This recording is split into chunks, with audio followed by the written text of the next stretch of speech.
जेंता कि समस्ते जानिछ महाशिवरात्रि आमर हिंदू मानकर गुटे बड़ परब है। शिवरात्रि मनाबार कारण काना है, आमे काहे हैला जे शिवरात्रि मनासु आज ये वीडियो रे से विषय रे जानमा। एक कहानी से समियार है जेते बेले माता सती आत्मदाह करिदेले, माने अग्निकुंड रे निजकु समर्पण करिदेले।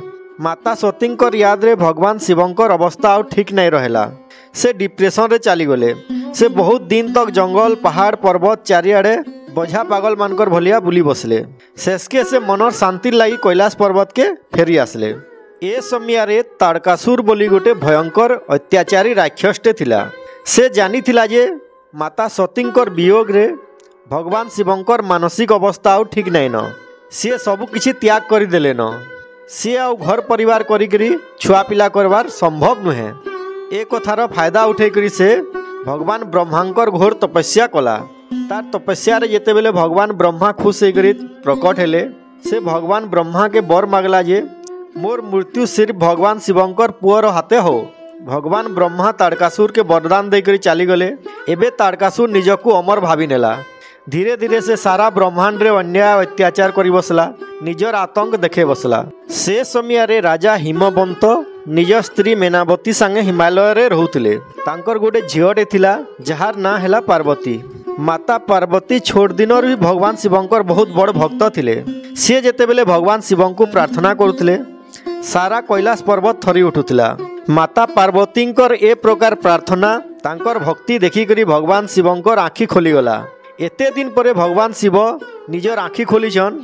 ए कथा जानला परे देवता माने आउ थरे भगवान शिवंकर मने प्रेम भावना जागृत करवार लगी कामदेव के कैलाश पर्वत के पठाले। कामदेव कैलाश पर्वत के जाइकरी भगवान शिवंकर आड़े प्रेमर तीर माइले। ए समय रे भगवान शिव ध्यान रे बसिथिले।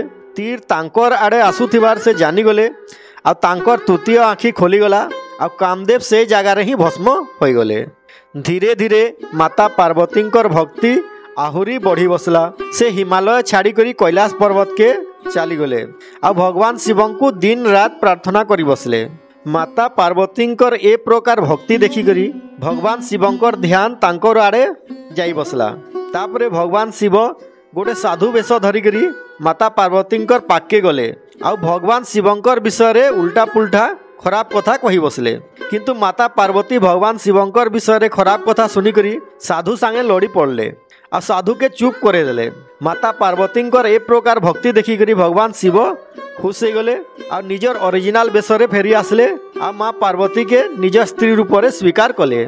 से रातटा थिला भगवान शिव आ माँ पार्वतींकर बाहाघरर रात। जे राति सारा शिवगण देवता माने सारा ब्रह्मांड नाची उठीथिला। से रात के तापरे सारा दुनिया महाशिवरात्रि ना रे जानले। तापरे भगवान शिव आ माँ पार्वती कैलाश पर्वत रे रहेले। तांकर बड़ पुओ रूप रे कार्तिक जन्म हेले आ गोटे युद्ध रे से ताड़कासुर के मारिथिले। ए थिला महाशिवरात्रि रो कथा। आशा करूचे कहानीटा भल लागिथिबा। समस्तंकु मोर जुहार।